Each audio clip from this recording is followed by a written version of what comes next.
और यहाँ पर खबर शामिल करेंगे कि पेट्रोल महंगा करने पर इमरान खान भी इंपोर्टेड हुकूमत पर बरस पड़े। ट्वीट किया कि इंपोर्टेड हुकूमत अवाम पर नाकाबिले बर्दाश्त बोझ डाल रही है।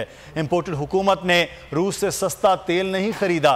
कल अवाम से हुकूमत के खिलाफ एहतजाज में शिरकत की अपील कर दी। जीना हुआ दुश्वार, इमरान खान की हुकूमत पर वार। पेट्रोल महंगा करने पर PTI chairman Imran Khan imported हुकूमत पर बरस पड़े। ट्वीट में कहा, इंपोर्टेड हुकूमत अवाम पर नाकाबिले बर्दाश्त बोझ डाल रही है। पेट्रोल की कीमत में 99 रुपए और डीजल की कीमत में 113 रुपए का इजाफा किया गया।